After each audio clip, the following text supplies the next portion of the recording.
Gacy was born in Chicago in 1942 to a father who was an auto repair machinist and World War I veteran, and a mother who was a homemaker. He was close to his mother and two sisters, but had a troubled relationship with his father, who was abusive to his wife and children and was an alcoholic. His mother often tried to protect him from his father's abuse, which only made matters worse as he was accused by his father of being a mama's boy and a sissy. Gacy was overweight and unathletic as a child, and due to a heart condition was to avoid all sports at school. He had many health issues during school, including frequent blackouts, seizures, and a broken appendix, owing to him spending a total of as much as a year in hospitals from age 14 to 18. Gacy's father blamed him for faking illness in order to skip school and lay in bed all day. He also had several unprovoked incidents of physical abuse towards Gacy. In fact, many of his health issues were probably owing to the beating on his head by his father. He was also hit in the head by a swing, one of the causes resulting in the blackouts.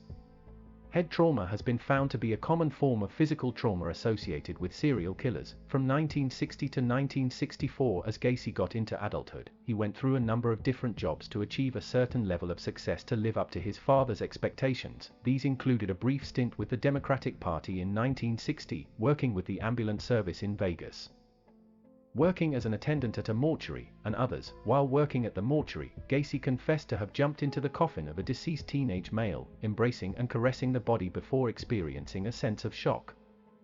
After this incident, he called his mother asking if his dad would accept him back, which he did, and Gacy drove back to Chicago. In 1963, he graduated from Northwestern Business College and in 1964 landed a trainee position at a shoe company where he later became a salesperson and a manager. He also became engaged to a co-worker, Marlyn Myers, in March that year. Starting April, his success with social acceptance also took off after he joined Jaycees Junior Chamber International, where he worked hard to be named key man for April 1964. By 1965, Gacy had risen to the position of vice president of the Springfield Jaycees. The same year, he was named the third most outstanding Jaycee in the state of Illinois. After a 6-month courtship, Gacy and Myers married in September 1964. Marlyn's father subsequently purchased 3 KFC restaurants in Waterloo, Iowa, and the couple moved there so he could manage the restaurants. Gacy would receive $15,000 per year, the equivalent of $115,513 as of 2020, plus a share of the restaurant's profits. Gacy relocated to Waterloo with his wife. He opened a club in his basement where his employees could drink alcohol and play pool. This is when he also started to socialize primarily with his male employees and would offer them alcohol and make sexual advances. When some of them questioned these advances, he would simply play them down as jokes or a test of morals. Gacy's wife gave birth to a son in February 1966 and a daughter in March 1967. Gacy himself later described this period of his life as perfect. He had finally earned his father's approval. When Gacy's parents visited in July 1966, his father apologized for the abuse and said, "Son, I was wrong about you." In Waterloo, he also joined the Jaycees chapter and quickly became popular and was also named Outstanding Vice President of Waterloo Jaycees in 1967. He and the other Waterloo Jaycees were deeply involved in deviant acts such as wife swapping, prostitution, pornography, and drug use. In August 1967, Gacy sexually assaulted 15-year-old Donald Voorhees, the son of a fellow Jaycee. He lured Voorhees to his house, having promised to show him pornographic films. Gacy plied Voorhees with alcohol and persuaded him to perform oral sex. Over the following months, Gacy similarly abused several other youths, including one whom Gacy encouraged to have sex with his own wife before blackmailing him into performing oral sex on him. Gacy tricked several teenagers into believing he was commissioned to conduct homosexual experiments in the interests of scientific research, and paid them up to $50 each. Voorhees' father in March 1968 reported the incident to the police, and Gacy was arrested and charged with oral sodomy on Voorhees and attempted assault of another 16-year-old youth.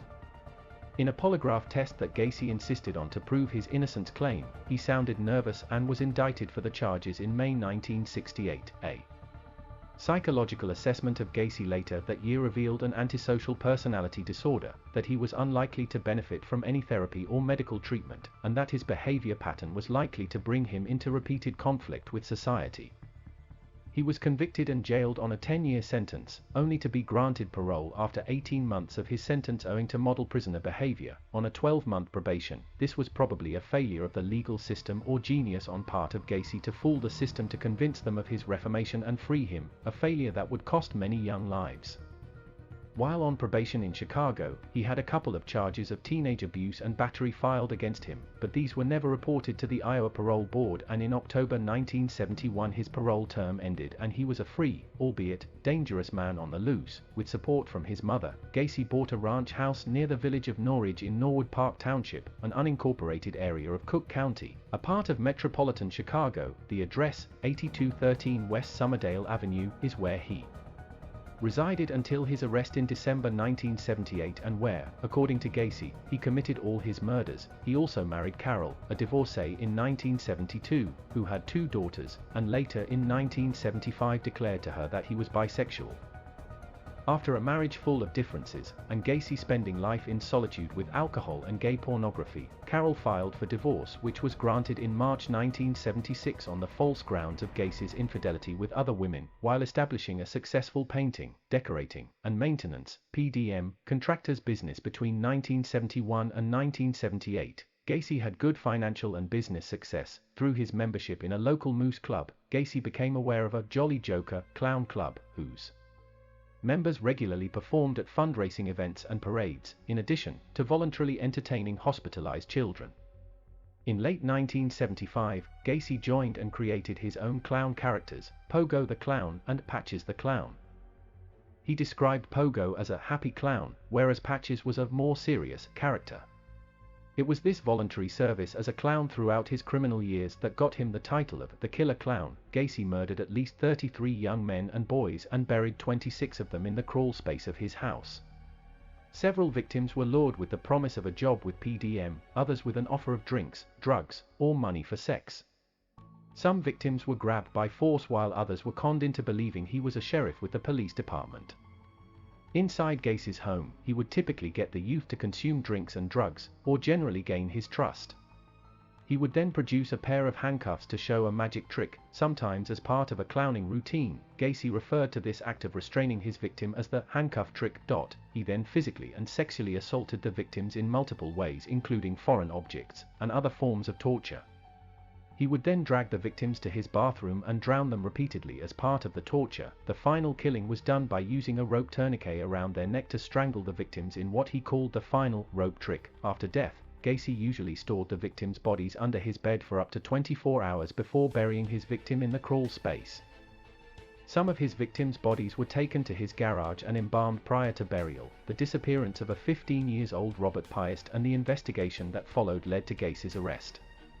Piest was lured in with a promise of a job with good wages and disappeared on the eve of his mother's birthday on December 11, 1978. The ensuing investigation and search warrants against Gacy, which lasted an eventful 10 days, resulted in Gacy's confession and eventual arrest on December 22. After a thorough search of his crawl space and other dead body discoveries, 27 of his victims were identified and the other 6 were never identified. He was sentenced to death in 1980 and was eventually executed by lethal injection in 1994. His killings were all committed in the period from 1972 to 1978. This is yet another story, an example of a serial killer who became a heartless and sadistic, mentally ill serial killer owing to a troubled childhood, an abusive upbringing, and a suppressed psyche, which later turned into a criminal mastermind and led to the loss of so many innocent lives. I have a lot of things that I've forgotten that I can't remember. For instance, I can go back to my childhood and stuff and I still remember that, but yet I can go into the 70s and there are a lot of things I can't remember. The same thing with the victims. I've looked at all of, I don't know if you notice here, we got pictures of every one of the victims here. And believe it or not, for the last 12 years, I've studied these photos of the victims. And there is no, we have a shot of all of the victims together here. And when you look over at the photos, I have no recollection of any of them. Never met them. And we've gone over this more than once. They're just names and faces. And when you look at them, the thing of it is, we took it a step further. We went into their backgrounds. I wanted to know where they were at, what schools they attended, who they hung out with, and what kind of activities they were into. And that's what we dug up on each one of the victims. But still, there is no association. None of them never worked for me. None of them, they never went to any places that I ever hung around, because I didn't hang around that many places unless you were involved in politics, or if you were involved in clowning, then I might have ran into you. But there. Thank you for watching this video. If you enjoyed it and wish to see more, click the subscribe button alongside with the notification bell. You can also like the video and comment to let us know about your thought on this case, as well as if you want us to cover any other one.